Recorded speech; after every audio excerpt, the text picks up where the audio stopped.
Hello मित्रों। Hello मित्रों, आज हम बात करेंगे पूरनचंद तन्ना साहब द्वारा लिखित पुस्तक, जो इसमें विकल्पीय प्रश्न हैं, आदिकाल, भक्तिकाल और रीतिकाल, आधुनिक काल से संबंधित जो महत्वपूर्ण प्रश्नों का संग्रह है, उसके संबंध में। ये प्रश्न बहुत ही महत्वपूर्ण और परीक्षा के दृष्टि से बहुत ही उपयोगी हैं। इन प्रश्नों को आप ध्यान से देखिए, एक दो बार देखेंगे तो ये महत्वपूर्ण प्रश्न आपको याद हो जाएंगे। तो शुरू करते हैं। तो सबसे पहले प्रश्न को देखते हैं। तो ये श्रावकाचार किस कवि की रचना है, ये पूछा गया है। श्रावकाचार रचना जो है ये किस कवि की है, इसके बारे में बात करें तो इसको लिखा है देवसेन ने। ये मेरा पहला प्रश्न है, इसको लिखा है किसने? देवसेन ने। ठीक है। दूसरे प्रश्न की बात करें तो दूसरा प्रश्न है हमारा दोहा कोश। दोहा कोश के रचयिता कौन है? तो दोहा कोश के रचयिता इसमें हो जाएगा चौथा ऑप्शन सही, सरहपा साहब हैं। तीसरे क्वेश्चन की बात करें, भारतेश्वर बाहुबली रास, इसका आंसर आप लोग बताइए। भारतेश्वर बाहुबली रास किसकी रचना है? तो भारतेश्वर बाहुबली रास रचना है नंबर 4 का जो आंसर हो जाएगा वो नहीं, नंबर 3 क्वेश्चन है। नंबर 3 क्वेश्चन का आंसर हो जाएगा भारतेश्वर बाहुबली रास, ये शालिभद्र सूरी साहब की रचना है। ठीक है।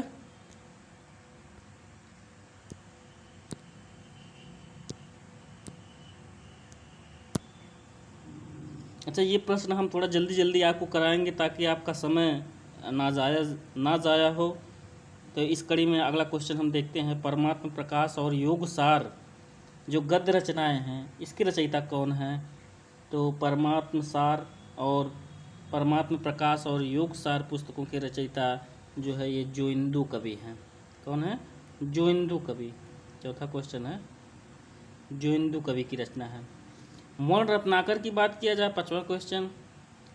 वर्ण रत्नाकर लिखा है ज्योतिरीश्वर ठाकुर साहब ने।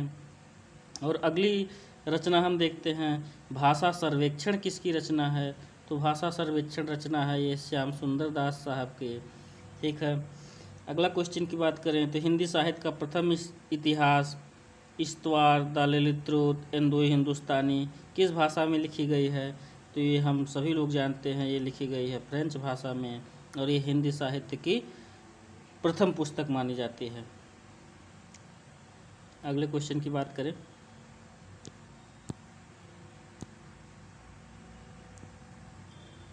अगला क्वेश्चन है, सच्चे अर्थों में माना जाने वाला हिंदी साहित्य का पहला इतिहास, the modern vernacular literature of Hindustan के रचयिता कौन माने जाते हैं? तो इसके रचयिता माने जाते हैं जॉर्ज ग्रियर्सन साहब। बहुत इंपॉर्टेंट है, ये भी बहुत इंपॉर्टेंट, बहुत आसान भी है। अगले क्वेश्चन की बात करें, हिंदी भाषा में लिखा जाने वाला हिंदी साहित्य का प्रथम इतिहास ग्रंथ कौन है? ध्यान रखिएगा, अगर हिंदी साहित्य का पहला इतिहास ग्रंथ पूछा जाएगा तो आप जो है इससे पहले जो आपको बताए थे इस्तवार, द ललित्रो, इंडो हिंदुस्तानी को बताएंगे। इसमें पूछा है हिंदी भाषा में लिखा जाने वाला हिंदी साहित्य का प्रथम इतिहास ग्रंथ, तो ये हो जाएगा पहला आंसर शिव सिंह सरोज। ये प्रथम इतिहास ग्रंथ है, शिव सिंह सिंगर द्वारा लिखा गया, शिव सिंह सरोज।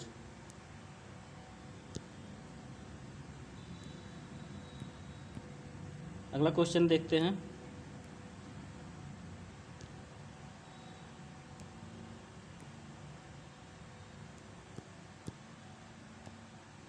उत्तर अपभ्रंश को पुरानी हिंदी कहने वाले प्रथम विद्वान कौन थे?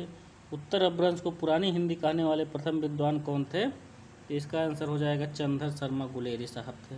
उत्तर अपभ्रंश को इन्होंने पुरानी हिंदी कहा। अगला क्वेश्चन देख लेते हैं जल्दी जल्दी, सरहपा को हिंदी का प्रथम कवि किसने माना? सरहपा को हिंदी का प्रथम कवि माना है राहुल सांकृत्यायन साहब ने। ठीक है। अगला क्वेश्चन देख लेते हैं, उक्ति व्यक्ति प्रकरण के रचयिता कौन है? उक्ति व्यक्ति प्रकरण के रचयिता हो जाएंगे ये दामोदर शर्मा साहब। और दामोदर शर्मा साहब ने ये रचना की थी राजा गोविंद चंद के पुत्रों को संस्कृत की शिक्षा देने हेतु। गोविंद चंद के पुत्रों को संस्कृत व्याकरण की शिक्षा देने हेतु उक्ति व्यक्ति प्रकरण की रचना किसने की थी? दामोदर शर्मा ने की थी। अगला क्वेश्चन देखते हैं, अपभ्रंश का व्याकरण के रचयिता कौन माने जाते हैं? अपभ्रंश के व्याकरण के रचयिता, तो अपभ्रंश के व्याकरण के रचयिता की बात करें तो ये माने जाते हैं हेमचंद। ठीक है, हेमचंद। आगे देखते हैं।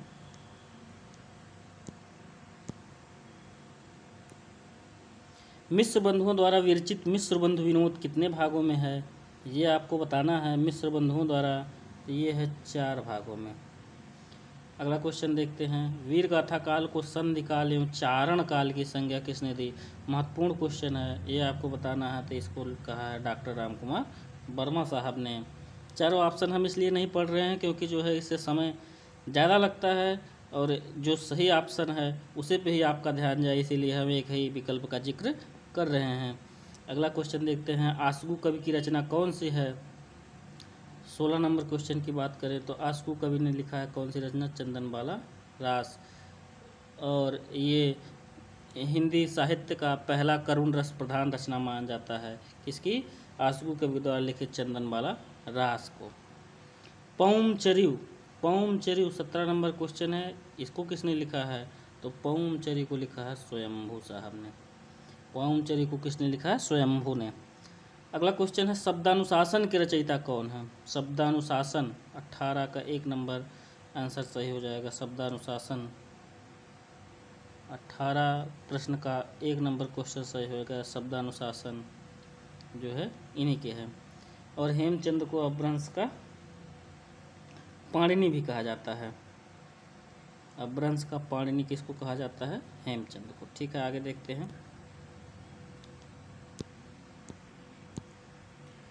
अगला क्वेश्चन है। पाहुड़ दोहा किसकी रचना है? तो पाहुड़ दोहा है राम सिंह की। ठीक है, 19 नंबर क्वेश्चन। प्राकृतिक पैंगलम किस कवि की रचना है?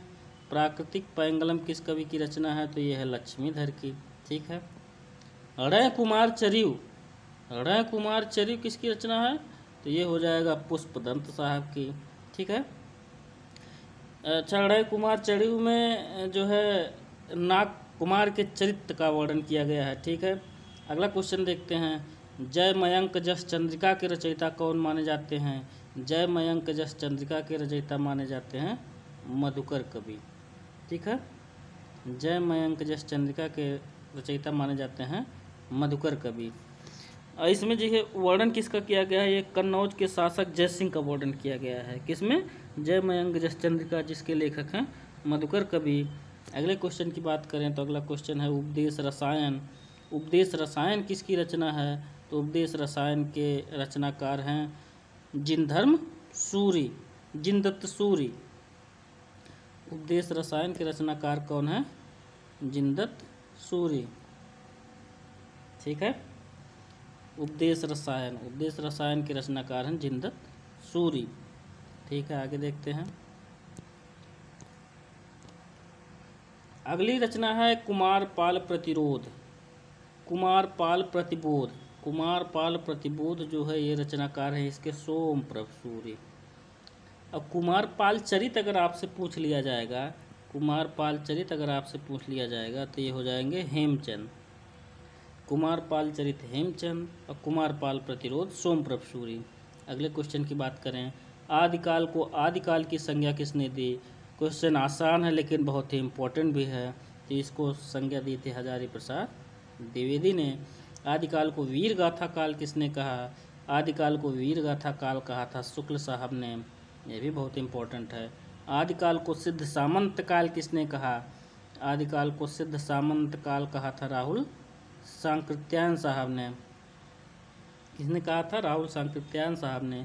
महावीर प्रसाद द्विवेदी ने आदिकाल को क्या संज्ञा दी? ये आपको बताना है। तो महावीर प्रसाद द्विवेदी ने कहा था बीज वपन काल। ठीक है, 28 तक हो गया। 28 का चौथा सही है। महावीर प्रसाद द्विवेदी ने आदिकाल को बीज वपन काल कहा। आगे देखते हैं। अगला क्वेश्चन है 29 नंबर से देखेंगे हम। पश्चिमी हिंदी का विकास किस अपभ्रंश से माना जाता है? तो पश्चिमी हिंदी का विकास माना जाता है सौर सैनी अपभ्रंश से। ठीक है। बघेली बोली का संबंध किस उपभाषा से है? पूर्वी हिंदी से है। ठीक है। अब बघेली पूर्वी हिंदी से आ जाएगा और जो है बुंदेली पश्चिमी हिंदी से आ जाएगा, ये आप लोग ध्यान रखेंगे। सौरसेनी का संबंध पश्चिमी हिंदी से, अर्धमागधी का संबंध पूर्वी हिंदी से है, मागधी, बिहारी, उड़िया और बंगला। अगले क्वेश्चन की बात करें, पूर्वी हिंदी का उद्भव किस अपभ्रंश से माना जाता है? तो 31 नंबर क्वेश्चन हमारा ये है। तो पूर्वी हिंदी का उद्भव अभी हमने देखा है, ये पूर्वी हिंदी से माना जाता है। पूर्वी हिंदी का उद्भव अर्धमागधी अपभ्रंश से माना जाता है और पश्चिमी हिंदी का उद्भव सौरसेनी अपभ्रंश से माना जाता है। खड़ी बोली या कौरवी का संबंध किससे है? तो ये पश्चिमी हिंदी से हो जाएगा, अभी अभी हमने देखा है। ठीक है, अगले क्वेश्चन की बात करें, अवधी बोली का विकास किस उपभाषा से हुआ है? तो अवधी उपबोली का विकास जो है ये पश्चिमी हिंदी से हुआ है। अवधी उपबोली का विकास किस उपभाषा से हुआ है? तो ये पश्चिमी हिंदी से हुआ है। ठीक है,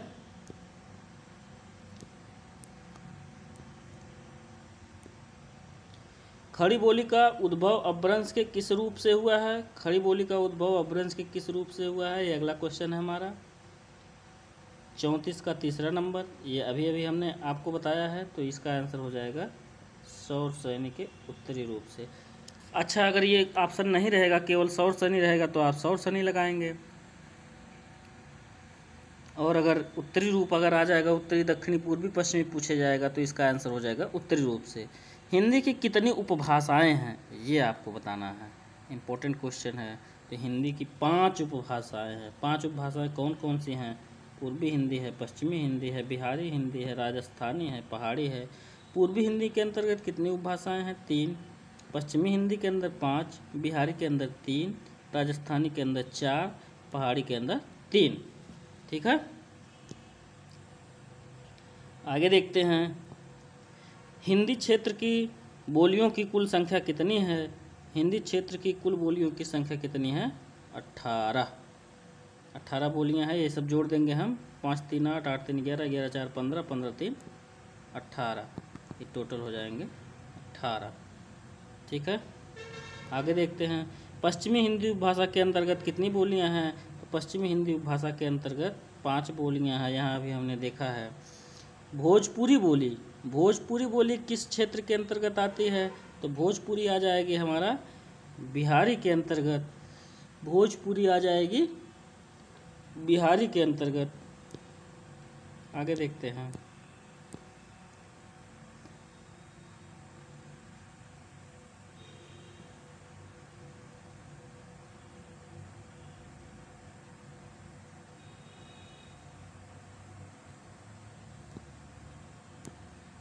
अच्छा ये क्वेश्चन, इसको माफ़ी चाहेंगे थोड़ा, इसमें ऑप्शन दूसरा है। तो भोजपुरी बोली किस क्षेत्र में बोली जाती है? ये क्षेत्र इसमें पूछा है, तो क्षेत्र के अगर पूछेगा तो ये हो जाएगा पूर्वांचल, आजमगढ़ उत्तर प्रदेश में पड़ता है, पूर्वांचल।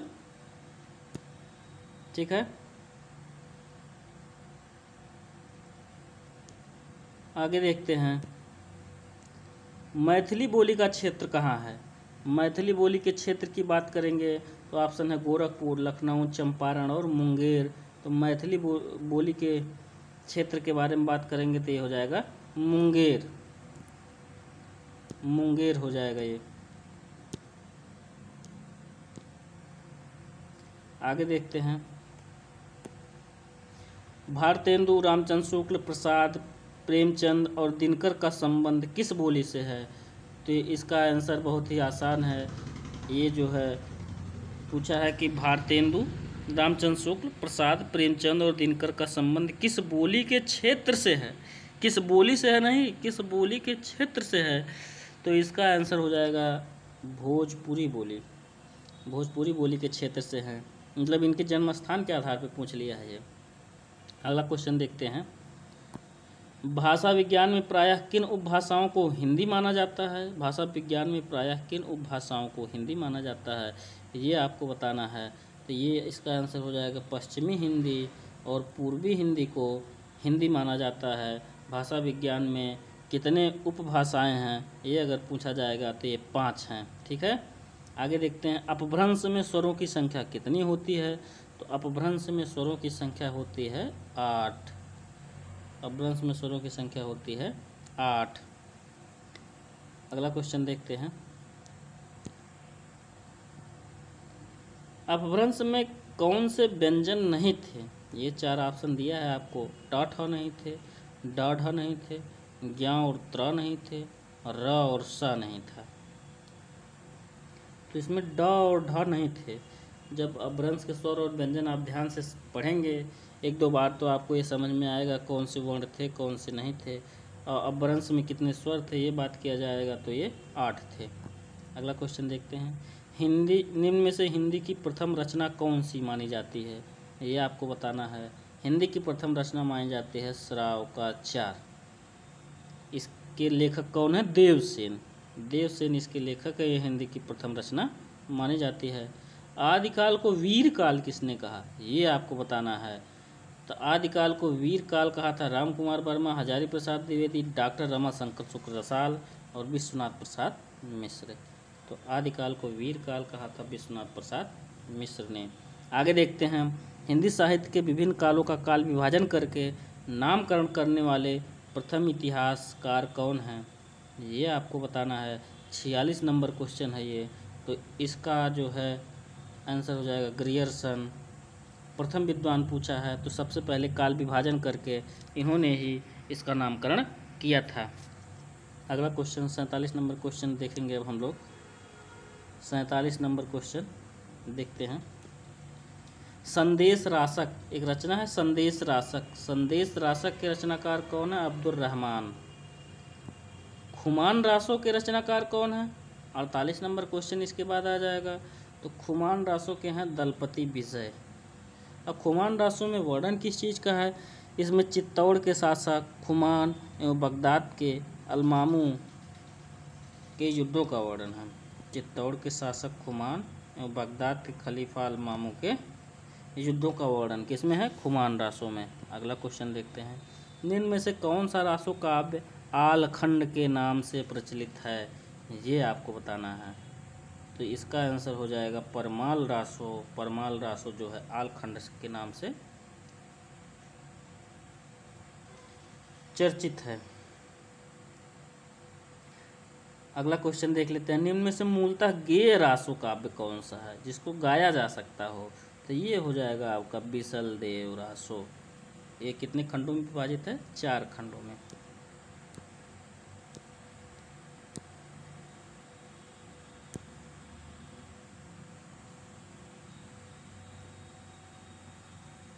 गेय रासो काव्य कौन सा हो गया?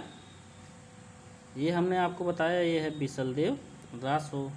ये इसको जो है गेय में है। परमाल रासो के रचयिता कौन माने जाते हैं? परमाल रासो आपको बताना है। तो परमाल रासो के रचयिता माने जाते हैं जगनिक साहब। ठीक है। अच्छा, एक क्वेश्चन और यहाँ बड़ा इंपॉर्टेंट है। अगर इसके समय की बात की जाए तो ये विक्रमी संवत 1230 इसका समय मान जाएगा।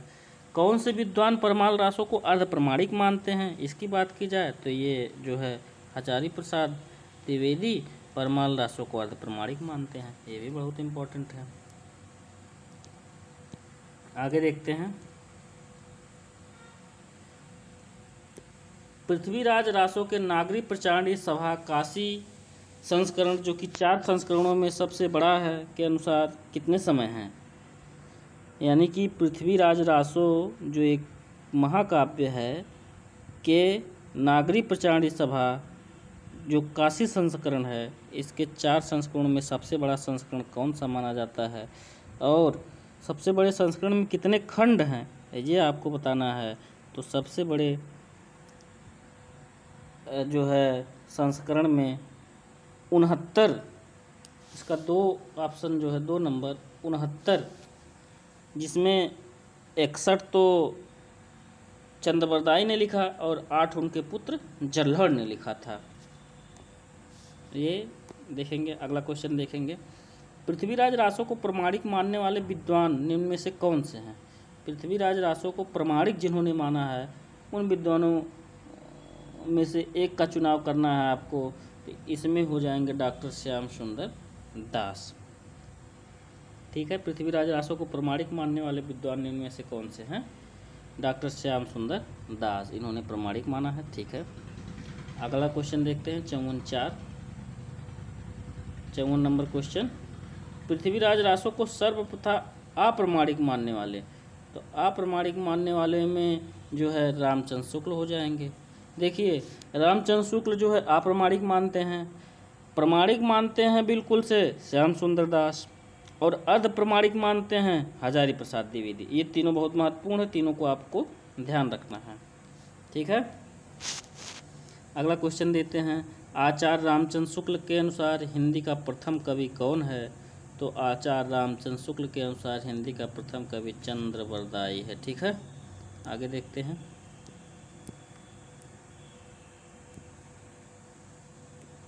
आचार्य रामचंद्र शुक्ल के अनुसार हिंदी का प्रथम महाकाव्य कौन सा है? ये आपको बताना है।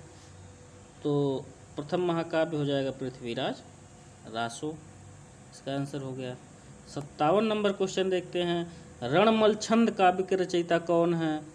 रणमल छंद काव्य के रचयिता श्रीधर हैं। कौन है? श्रीधर। रणमल छंद काव्य के रचयिता श्रीधर हैं। अगला क्वेश्चन देखते हैं, जयचंद्र प्रकाश। जयचंद्र प्रकाश आपको बताना है, ये भट्ट केदार का है, ठीक है। जयचंद्र प्रकाश किसका है? भट्ट केदार का है। अगला क्वेश्चन देखते हैं, इसमें कन्नौज के शासक जयसिंह का वर्णन है, किसमें? जयचंद्र प्रकाश में, जिसके लिए एक भट्ट केदार है। 59 नंबर देखते हैं, पुरुष कहाड़ी हा कहूँ जस पथावे पुण्य। ये किसकी पंक्तियाँ हैं? ये पंक्तियाँ हैं 59 नंबर क्वेश्चन का आंसर आपको बताना है, ये विद्यापति की पंक्तियाँ हैं, ठीक है। पुरुष कहाड़ी हाउ कहाऊँ जसु पथावे पुण्य, ये पंक्तियाँ हैं विद्यापति की। अगला क्वेश्चन बहुत महत्वपूर्ण कथन है, आध्यात्मिक रंग के चश्मे आजकल बहुत सस्ते हो गए हैं, उन्हें चढ़ाकर जैसे कुछ लोगों ने गीत गोविंद के पदों को आध्यात्मिक संकेत बताया है, वैसे ही विद्यापति के इन पदों को भी।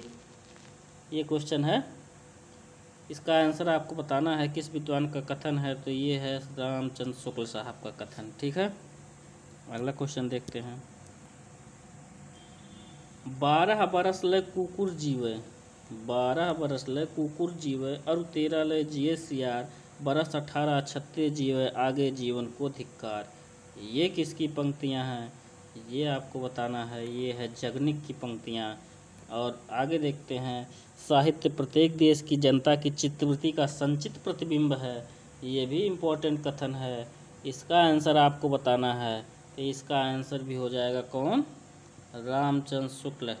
संचित प्रतिबिंब, साहित्य प्रत्येक देश की जनता की चित्तवृत्ति का संचित प्रतिबिंब है, ये रामचंद्र शुक्ल साहब हो जाएंगे। अगला क्वेश्चन देखते हैं, प्राकृत की अंतिम अपभ्रंश अवस्था से हिंदी साहित्य का आविर्भाव हुआ है। प्राकृत की अंतिम अपभ्रंश अवस्था से हिंदी साहित्य का आविर्भाव हुआ है। 63 नंबर क्वेश्चन का आंसर हो जाएगा रामचंद्र शुक्ल साहब का ये कथन है, प्राकृत की अंतिम अपभ्रंश अवस्था से हिंदी साहित्य का आविर्भाव हुआ है। किसका कथन है? रामचंद्र शुक्ल साहब का है। आगे देखते हैं, अगला क्वेश्चन है, एक नार ने अचरज किया सांप मार पिंजरे में दिया। ये उक्ति किसकी है? ये उक्ति है अमीर खुसरो साहब की। ये पहेली है, और ये पहेली जो है, पहेली और मुकरी के लिए विख्यात थे अमीर खुसरो साहब। अगला क्वेश्चन बताना है, देसील बयाना सब जन मिठा तय तयसन जपऊँ औ हट्टा। ये क्वेश्चन है, ये क्वेश्चन किसने लिखा है? विद्यापति का ये कथन है। ये कथन किसके संदर्भ में है? कीर्तिलता की भाषा औहट्ट के संदर्भ में है। अगला क्वेश्चन देखते हैं, अगला क्वेश्चन भी कथन है एक, अवधु रहिया हाटे बाटे रूप विरज की छाया, तजिबा काम क्रोध लोभ मोह संसार की माया। ये क्वेश्चन आपको बताना है। 66 नंबर क्वेश्चन हो जाएगा। ये कथन है गोरखनाथ साहब का। अगला क्वेश्चन देखते हैं, भला हुआ जो मारिया बहिण महारा कंतु, लज्जम तू बहसिया हूँ जय भगा घरवंतु। ये कथन किसका है? ये कथन आपको बताना है ये किसका है, तो ये 67 नंबर क्वेश्चन हो जाएगा हेमचंद का। और ये किस रचना से है? कुमारपाल चरित्र के संबंध में है। इसमें एक सखी का दूसरी सखी से कथन है, वो कहती है कि मेरा पति जो है अच्छा हुआ जो युद्ध में मारा गया, पीठ दिखाकर भाग के आता तो मैं बहुत ही लज्जित और शर्मिंदा महसूस करती अपने आप को। अगला क्वेश्चन है, पुस्तक जल्हड़ हाथ दे चली गज्जन निपकाज, ये किसका है? ये चंद्रवरदाई का कथन है। ये किसका कथन है? चंद्रवरदाई का। और गोरखनाथ के गुरु का नाम क्या था? ये आपको बताना है। तो गोरखनाथ के गुरु का नाम था मत्स्येंद्र नाथ। अगला कथन है, 84 सिद्धों में बहुत से कछुए, चमार, धोबी, डोम, कहार, लकड़हारे, दर्जी तथा बहुत से शूद्र कहे जाने वाले लोग थे। अतः जात पात के पाखंड तो वे आप ही थे। यह पंक्तियाँ किसकी थी? ये आंसर आपको बताना है। तो ये आंसर आपको हम बताएंगे। ये हजारी प्रसाद द्विवेदी थे, धीरेन्द्र वर्मा थे, कि रामचंद्र शुक्ल साहब थे, कि परशुराम चतुर्वेदी थे। तो इसका आंसर हो जाएगा रामचंद्र शुक्ल साहब थे। ठीक है, अगला देखते हैं 71 नंबर क्वेश्चन। जहि मन पवन न संचरई, रवि शशि नाहि पवेश, तहि बट चित्त विषाम करो, सरहे कहीं उवेश। ये रचना किसकी है? रचना नहीं, ये पंक्तियां हैं अपितु, माफ़ करिएगा। ये पंक्तियां किसकी है? तो ये जो है पंक्तियां हैं सराहपा साहब की। जहि मन न पवन न संचरऊ, रवि शशि न पवेश, तहि बट चित्त विषाम करो, सरह कहीं उवेश। अगला क्वेश्चन देखते हैं। पहले जैसे गाथा या गाहा कहने से प्राकृत का बोध होता था, वैसे ही पीछे दोहा या दूहा कहने से अपभ्रंश या लोक प्रचित का भाषा का बोध होने लगा। ये पंक्ति आपको बताना है। ये कथन किसका है? ये कथन है रामचंद्र शुक्ल साहब का। अगला क्वेश्चन हम देखते हैं। चंद्रवरदाई किसके दरबारी कवि थे? आसान सा क्वेश्चन है, ये आपको बताना है। तो ये पृथ्वीराज चौहान के दरबारी थे। ठीक है, 84 सिद्धों की संख्या कितनी मानी जाती है? सिद्धों की संख्या 84 मानी जाती है। ठीक है, ये भी आसान क्वेश्चन है। आगे देखते हैं। नाथों की संख्या कितनी मानी जाती है? नाथों की संख्या 9 मानी जाती है। नाथों की संख्या कितनी मानी जाती है? 9। अब सिद्धों की संख्या पूछा जाएगा तो 84। नाथों की संख्या 9 कौन कौन से हैं? ये यहीं बगल में लिखा है, आप लोग इसको देख सकते हैं। चर्यापद के रचयिता माने जाते हैं कौन? चर्यापद के रचयिता माने जाते हैं सबरपा। चर्यापद किसकी रचना है? सबरपा की है। अगला क्वेश्चन देखते हैं। जिस समय मुसलमान भारत में आए थे, उस समय सच्चे धर्म भाव का बहुत कुछ हास हो चुका था। परिवर्तन के लिए बहुत बड़े धक्कों की आवश्यकता थी। ये पंक्तियाँ किस आलोचक की हैं? ये आपको बताना है। इसको एक बार फिर से पढ़ लीजिए और इसका आंसर बताइए। इसका आंसर हो जाएगा रामचंद्र शुक्ल साहब का ये कथन है। रामचंद्र शुक्ल साहब के कथन को पीसी टंडन साहब ने बहुत संकलित किया है, उसको अपने प्रश्नों में काफ़ी जगह दी है। आगे देखते हैं। रामचंद्र शुक्ल का हिंदी साहित्य का इतिहास, ये क्वेश्चन है 78 नंबर। रामचंद्र शुक्ल का हिंदी साहित्य का इतिहास प्रथमतः हिंदी शब्द सागर की भूमिका में किस शीर्षक से प्रकाशित हुआ था? ये बताना है आपको। तो ये हो जाएगा हिंदी साहित्य के विकास नाम से। मतलब जब शुरू में प्रारंभिक रूप में ये प्रकाशित हुआ था, तो ये हिंदी साहित्य के विकास के नाम से प्रकाशित हुआ था। और इसका प्रथम संस्करण 1929 में आया था, ये ध्यान रखेंगे आप लोग। और इसका संशोधित संस्करण जो है 1940 में आया था। आगे देखते हैं। हिंदू समाज में नीच से नीची समझे जाने वाली जाति भी अपने से नीची एक और जाति ढूंढ ही लेती है। ये कथन किसका है? ये आपको बताना है। ये बहुत ही इम्पोर्टेंट कथन है हजारी प्रसाद द्विवेदी साहब का। ठीक है, अगला क्वेश्चन हम देखते हैं। हिंदी काव्य धारा काव्य के रचयिता निम्न में से कौन से हैं? कौन सी पुस्तक है? हिंदी काव्य धारा। हिंदी काव्य धारा पुस्तक के रचयिता पूछा गया है। तो हिंदी काव्य धारा के रचनाकार हैं राहुल सांकृत्यायन। कैमासबद्ध प्रसंग किस रचना के अंतर्गत आता है? कैमासबद्ध जो है ये पृथ्वीराज रासो के अंतर्गत आता है। मनहु कला ससभान कला 1600 बन्नीय किस रासो ग्रंथ की पंक्ति है? ये आपको बताना है। तो ये है पृथ्वीराज रासो की। अच्छा, इसमें एक इम्पॉर्टेंट क्वेश्चन यहाँ फैक्ट दिया है। 57वां सर्ग बहुत इम्पोर्टेंट है, पूछा जाता है। कैमासबद्ध। 61वां सर्ग कौन सा है? ये सबसे बड़ा है। 69वां सर्ग जो है ये महोबा सर्ग, इसका नाम महोबा सर्ग है। अगला क्वेश्चन देखते हैं। पद्मावती समय किस ग्रंथ का एक भाग है? तो ये तो आप लोग आसानी से बता ले जाएंगे। पद्मावती समय पृथ्वीराज रासो का। अगला देखते हैं। अपनी पहेलियों और मुकरियों के लिए प्रसिद्ध कवि कौन से हैं? ये तो अमीर खुसरो साहब हैं, ये हमने आपको पहले बताया था। मैथिल कोकिल के नाम से प्रसिद्ध हैं विद्यापति, क्योंकि ये मैथिली भाषा में रचना करते थे और बहुत अच्छी रचना करते थे, इसलिए इनको मैथिल कोकिल की उपाधि मिल गई। आदिकाल में खड़ी बोली को काल की भाषा बनाने वाले प्रथम कवि कौन थे? अगला क्वेश्चन हम देखते हैं कौन सा है, 86 नंबर। आदिकाल में खड़ी बोली को काल की भाषा बनाने वाले प्रथम कवि कौन थे? ये आपको बताना है। तो ये कौन थे? अमीर खुसरो थे। अमीर खुसरो का आदिकाल में बहुत ही महत्वपूर्ण योगदान है, इन्होंने कई क्षेत्रों में काम किया। ढोला मारूरा दूहा की नायिका कौन है? ये आपको बताना है। तो ढोला मारूरा दूहा क्वेश्चन नंबर कौन सा है? 87। तो मारवड़ी। कौन है? मारवड़ी। ढोला मारूरा दूहा की नायिका है, ये पहली पत्नी होती है और मालवड़ी जो है दूसरी पत्नी होती है। मारवड़ी कौन रहती है? मारवड़ी जो रहती है पुगल राज्य की राजकुमारी रहती है, ठीक है। मालवड़ी दूसरी शादी रहती है, मारवड़ी से विवाह करके इसको भूल जाते हैं। अगला क्वेश्चन है। बिसलदेव रासो की नायिका का नाम क्या है? बिसलदेव रासो की नायिका का क्या नाम है? 88 का जो है क्वेश्चन हो जाएगा तीसरा, इसका आंसर हो जाएगा तीसरा। अगला क्वेश्चन देखते हैं। अगला क्वेश्चन है। रेवंतगिरी रास। रेवंतगिरी रास ग्रंथ के रचयिता कौन है? रेवंतगिरी रास के रचयिता जो हैं विजय सेन सूरी साहब है, ठीक है। अगला क्वेश्चन देखते हैं। गोरखबानी किस आलोचक का संपादित ग्रंथ है? गोरखबानी डॉक्टर पीताम्बर दत्त बर्थवाल, ठीक है। अभियंतर की त्यागय माया अदुबध्या भेंट सहज में राहा पंक्ति के रचयिता कौन है? ये आपको बताना है।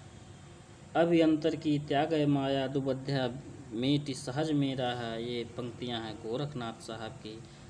अपभ्रंश को प्राकृताभास किसने कहा? ये क्वेश्चन इंपॉर्टेंट है। अपभ्रंश को प्राकृताभास किसने कहा? ये आपको बताना है। तो इसका आंसर हो जाएगा रामचंद्र शुक्ल साहब ने।